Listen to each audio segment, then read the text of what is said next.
Bienvenue à l'émission Crois-tu? Je pense qu'après avoir entendu ce témoignage, nous allons tous réaliser que nous avons un besoin.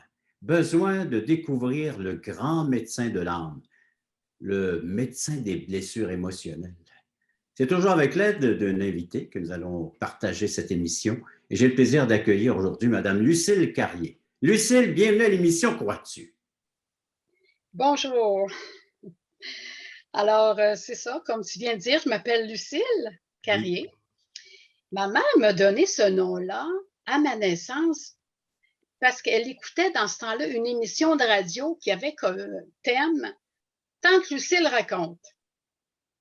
Et je vais vous dire que moi aussi, j'ai raconté des histoires toute ma vie aux enfants, dans les camps, aux adultes, dans des pièces de théâtre. J'ai même raconté les histoires de mon père qui était un conteur. Mais ce matin, je vais vous raconter mon histoire à moi.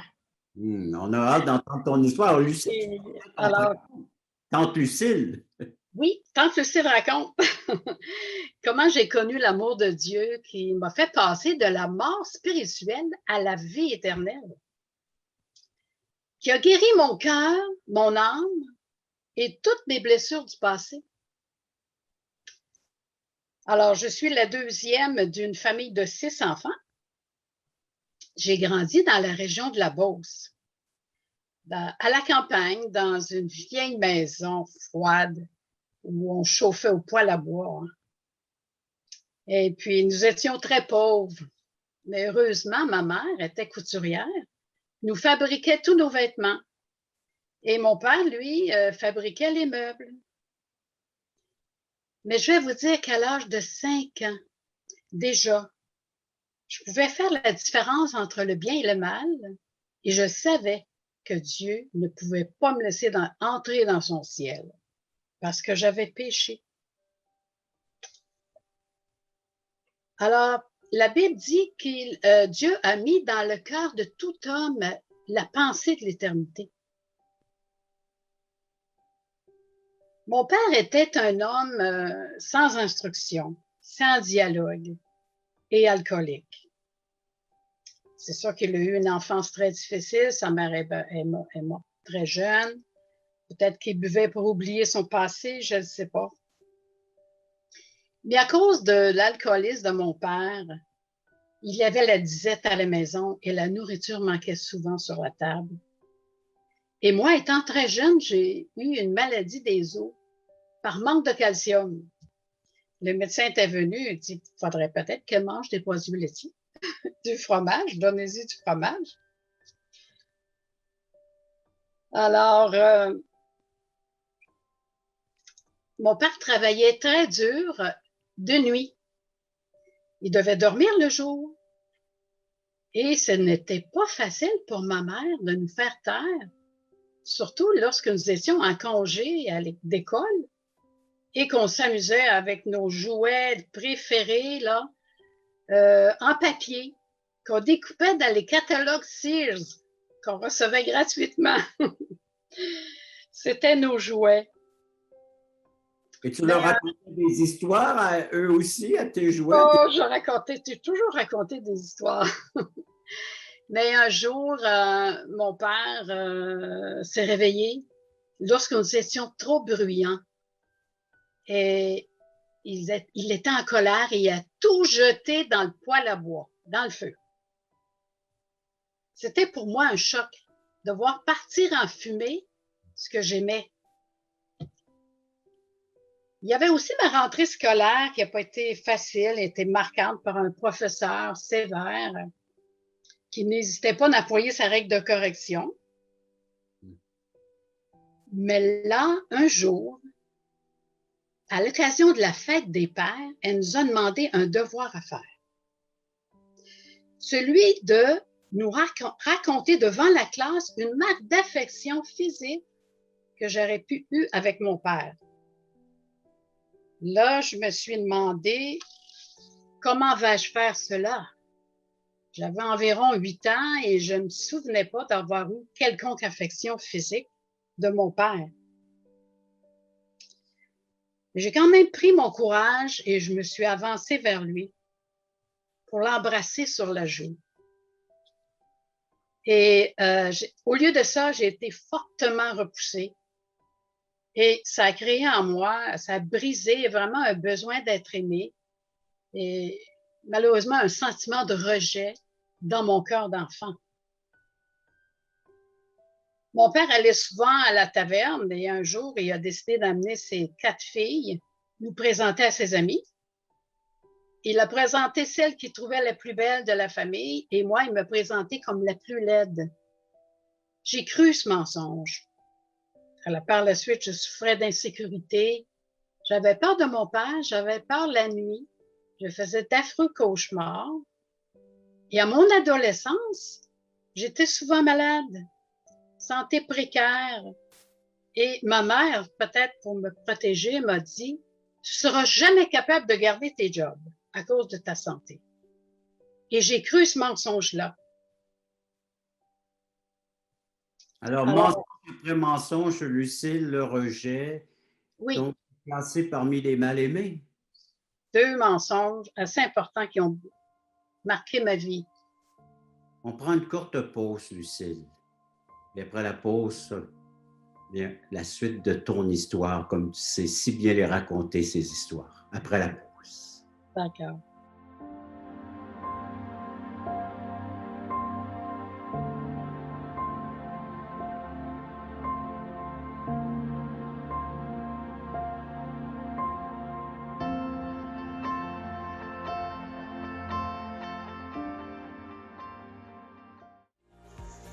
Le ministère Croix-tu est très heureux et enthousiaste de vous inviter sur Zoom en direct tous les samedis 9h30 Canada, 15h30 Europe. Nous vous présenterons des témoignages d'espoir vivants et percutants qui nous ramènent à l'essentiel, la Bible, la parole de Dieu et l'assurance d'une vie éternelle en Jésus-Christ.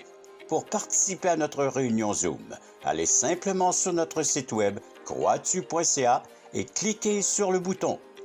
Nous vous attendons en grand nombre.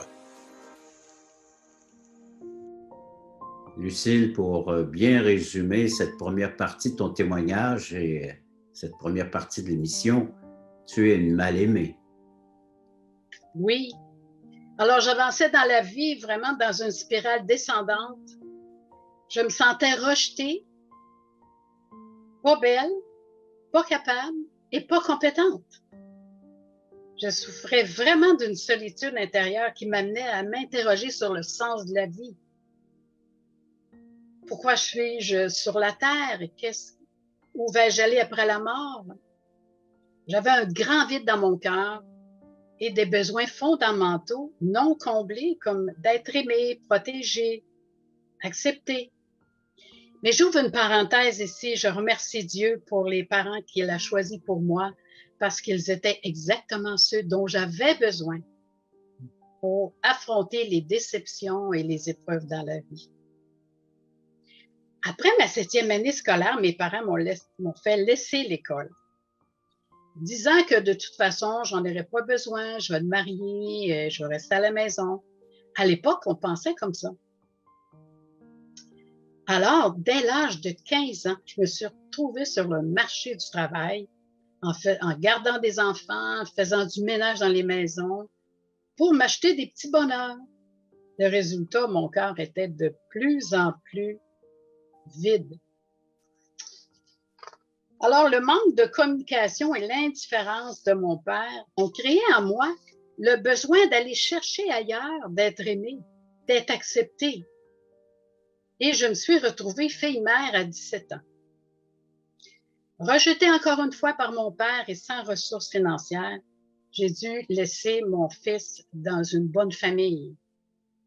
À 21 ans, je me suis mariée, pensant trouver le bonheur. Nous avons adopté un fils qui est parti avec son père à l'âge de 12 ans. J'ai cherché à combler mes besoins en travaillant beaucoup et en étudiant pendant plusieurs années. J'ai tout repris mes études secondaires et bien plus. J'ai accroché plusieurs diplômes à mon mur justement pour prouver que j'étais compétente, que j'étais capable. Vous savez, les mensonges de l'ennemi, de Dieu, le diable, c'est de nous faire croire que nous n'en sortirons pas. Mm. Alors, on se bâtit un mur comme une forteresse qui nous empêche d'avancer dans la vie. Et si on croit quelque chose de faux, on va bâtir notre vie sur quelque chose qui est faux. Et vivre continuellement en réaction. Hein. Et ça, c'était Oui. plus. Exactement. Ma vie, là, c'était comme un tableau noir où s'inscrivaient tous mes fautes sur mon compte. Mais je me disais souvent, si je pouvais tout effacer, recommencer à zéro.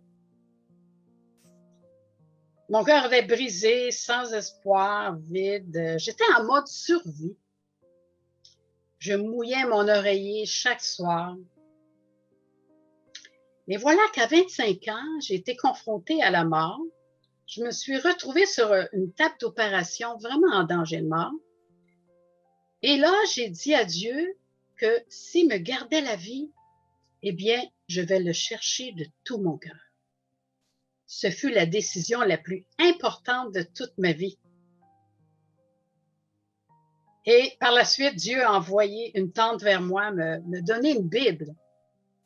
J'étais renversée de voir la joie, la paix, puis l'enthousiasme qu'elle avait quand elle me parlait de l'amour que Jésus avait pour moi, au point de mourir sur la croix, verser son sang pour me pardonner, me purifier. Quelle bonne nouvelle c'était pour moi. Jésus m'aimait, moi, une si grande pécheresse. Alors, j'ai décidé de placer ma confiance en Jésus et je me suis sincèrement repentie de toutes mes fautes. J'ai accepté son pardon et j'ai reçu Jésus dans ma vie. Dans le premier chapitre de Jean, Jésus dit qu'il est la vie et la lumière qui éclaire tout homme et tous ceux et celles qui croient en son nom. Il donne le pouvoir de devenir son enfant. Eh bien, il y a 46 ans, le 12 novembre 1975, je suis née de nouveau, née de Dieu. Ce soir-là, je suis passée de la mort spirituelle à la vie éternelle. Et si je meurs aujourd'hui, je m'en vais directement au ciel avec lui pour l'éternité. Il est écrit dans 1 Jean 5,13. Je vous ai écrit ces choses afin que vous sachiez que vous avez la vie éternelle. Qui ça?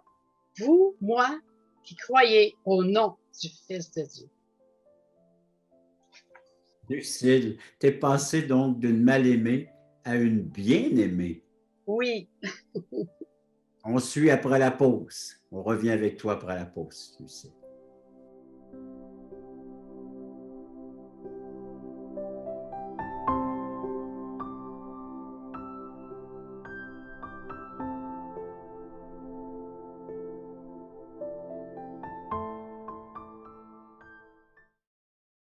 Le ministère Crois-tu est heureux de t'inviter à une étude biblique en ligne. Plusieurs écoutent régulièrement ces témoignages de conversion qui ont tous un point commun. Ils ont reçu Jésus-Christ en tant que sauveur personnel. Tu as des questions existentielles? Dieu, la vie, où je vais après la mort? Tu veux en savoir plus sur ce salut éternel? En te rendant sur la plateforme croistu.ca, tu trouveras le lien qui te conduira à une étude et partage de l'Évangile selon Jean tous les mardis soirs 20h. Je vous attends grand nombre. Lucille, tu as vécu le rejet, la maltraitance, les mensonges, mais tu découvres, tu fais une grande découverte, l'amour de Dieu qui guérit ton cœur. Peux-tu nous en parler de cette guérison? Oui, absolument. Mon cœur maintenant, il est léger, car le sang de Jésus qui a coulé sur la croix, là, il est devenu la brosse pour effacer tout sur le tableau noir de ma vie, blanchi, blanc comme neige maintenant. Il est écrit dans Romains 8:1 là, qu'il n'y a donc maintenant aucune condamnation pour ceux qui croient en Jésus-Christ. Je suis née de nouveau. La nouvelle naissance, c'est être régénéré, qui veut dire avoir l'Esprit de Dieu dans son cœur, qui sème des graines de paix, de joie, de toutes sortes de biens qui, pour croître dans notre vie, a besoin d'être arrosé par la parole de Dieu, qui est la source d'eau vive. C'est un principe de semence. L'Esprit de Dieu en nous, il nous ouvre les yeux sur notre monde émotionnel, enfin, dans un dialogue intérieur, pour la compréhension de nos blessures émotionnelles et la guérison de notre âme qui a été blessée. Mais c'est un processus de toute la vie. Aucun psychologue, aucune thérapie ne peut nous guérir complètement. Nous avons besoin d'une intervention divine. C'est seulement la puissance de Dieu qui peut guérir les cœurs. Et être chrétienne, ce n'est pas ennuyeux du tout, du tout. C'est la vie la plus passionnante avec ses joies et ses épreuves. Mais là, la différence, c'est que Jésus est avec nous. Dieu nous fait une promesse dans Jérémie 29, 13. Vous me chercherez, vous me trouverez si vous me cherchez de tout votre cœur. C'est une promesse. Dieu veut rentrer en relation avec nous. Jésus-Christ est devenu mon sauveur personnel et le grand médecin qui a guéri mon cœur, mon âme et qui a pansé toutes mes blessures émotionnelles du passé. Il a rebâti ma vie avec une nouvelle identité. Je suis son enfant maintenant et précieuse pour lui, à ses yeux. Il m'a libérée de mes mensonges que je croyais sur moi en transformant mes pensées par sa parole. Même ma santé s'est améliorée parce que la guérison de l'âme produit également un effet positif sur notre santé physique. Et ayant reçu la grâce de Dieu d'être pardonné et connu son amour, j'ai été capable de pardonner à tous ceux qui m'ont blessé. Dieu a permis aussi la retrouvaille de mon premier et de mon deuxième fils. Et Dieu m'a encore béni en me donnant un mari qui m'aime. Je sers le Seigneur en chantant. Quand je l'ai connu, j'ai commencé à chanter, je n'ai jamais arrêté. Je chante pour sa gloire à mon église et à d'autres occasions aussi, souvent. J'ai un ministère que j'aime beaucoup auprès des femmes comme naturopathe pour leur santé physique et émotionnelle,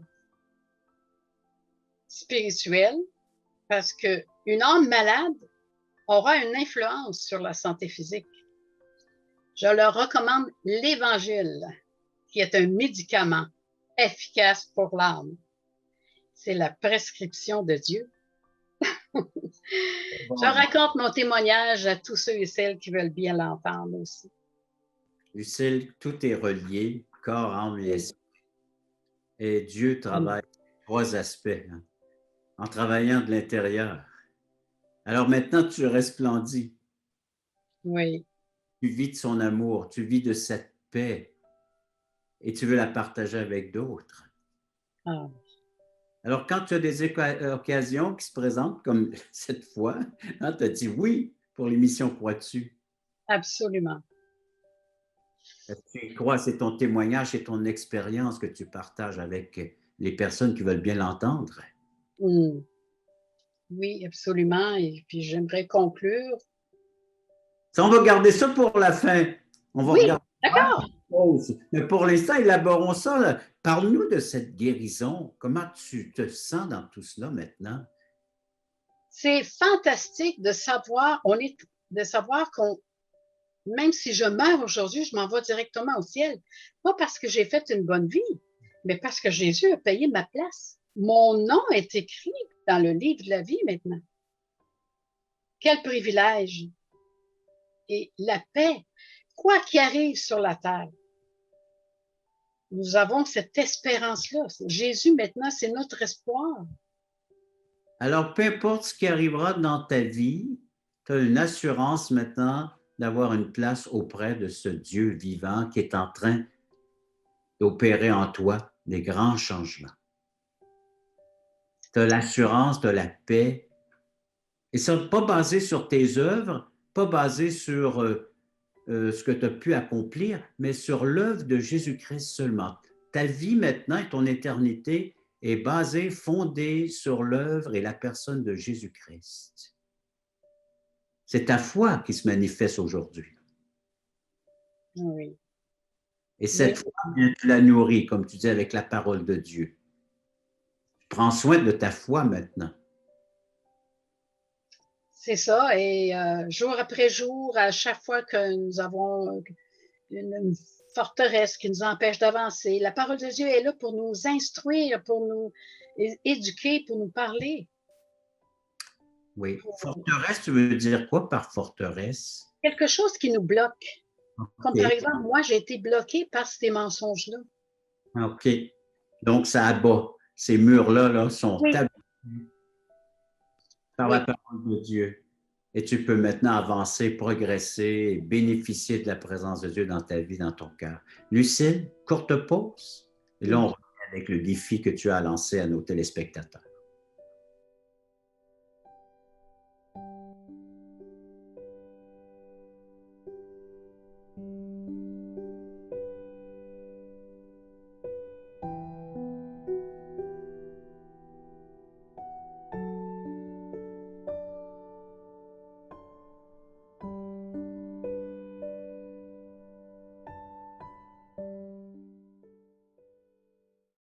Le ministère Crois-tu est heureux de t'inviter à une étude biblique en ligne. Plusieurs écoutent régulièrement ces témoignages de conversion qui ont tous un point commun. Ils ont reçu Jésus-Christ en tant que sauveur personnel. Tu as des questions existentielles? Dieu, la vie, où je vais après la mort? Tu veux en savoir plus sur ce salut éternel? En te rendant sur la plateforme croistu.ca, tu trouveras le lien qui te conduira à une étude et partage de l'Évangile selon Jean tous les mardis soirs 20h. Je vous attends grand nombre.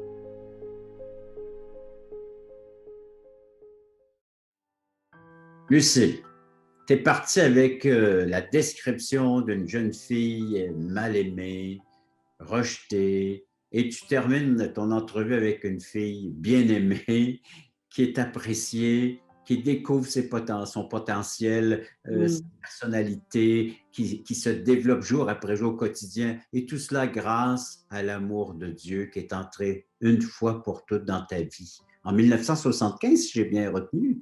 Oui. Il y a maintenant 46 ans. Et oui, ce que je voudrais dire à tout le monde, c'est que sans Jésus dans notre vie, nous pouvons rester meurtris toute la vie. Nous pouvons continuer de se battre avec la culpabilité, la honte, le rejet, dans le fond, qui détériore notre estime de soi. Je dis, tu as peut-être un passé lourd et douloureux que tu transportes depuis des années. Eh bien, la bonne nouvelle, c'est que Jésus donne l'opportunité de vivre une vie authentique, pas une survie. Quand tu lui donnes ta vie, il la façonne et il dépose la joie, la paix, l'amour. La parole de Dieu nous dit dans 2 Corinthiens 5, 17, « Si quelqu'un est en Jésus-Christ, les choses anciennes sont passées, finies. Voici, toutes choses sont devenues nouvelles. » Il nous donne une nouvelle vie, un nouveau cœur, une nouvelle manière de voir et de comprendre la vie. C'est ça qui est merveilleux. Dieu nous fait une promesse dans Psaume 147:3. Il nous dit qu'il guérit tous ceux qui ont le cœur brisé, il pense leurs blessures. Peut-être es-tu au point de te laisser submerger par le désespoir? Jésus a l'espoir. Il te dit, venez à moi, vous tous qui êtes fatigués et chargés, et je vous donnerai du repos. C'est toute une invitation de la part de notre Seigneur Jésus, lancée par l'une de ses filles, de ses enfants, maintenant à la population, aux téléspectateurs de l'émission Crois-tu, qu'eux aussi peuvent bénéficier des mêmes soins que tu reçois présentement de la part de ce grand Dieu. Il suffit d'ouvrir notre cœur, d'accueillir le Seigneur Jésus-Christ, de lui dire que ça ne va pas bien à l'intérieur. Hein, il y a des choses là, qui ont besoin d'ordre, qui ont besoin d'être guéries. Et le péché a besoin d'être ôté, pardonné, réconcilié. Et d'avoir maintenant cette assurance que nous sommes son enfant et qu'il prendra soin de nous éternellement. Oui, on peut lui dire, Dieu, viens à mon secours, car je ne pourrais pas m'en sortir seul. Me voici tel que je suis. Seul lui a le pouvoir de nous sortir de notre impasse, l'impasse spirituelle et éternelle. Lucille, merci. Juste inviter les gens à nous écrire à croistu.ca pour réentendre le témoignage de Lucille, il est disponible, ainsi que plusieurs autres témoignages, un service gratuit de correspondance entre vous et nous. Alors, pour recevoir de la littérature, numéro de téléphone, l'adresse donc à croitu.ca, allez nous visiter sur notre site. Et puis, merci à nouveau, Lucille, de ta participation et merci à vous tous d'avoir été à l'écoute de cette autre émission, Crois-tu?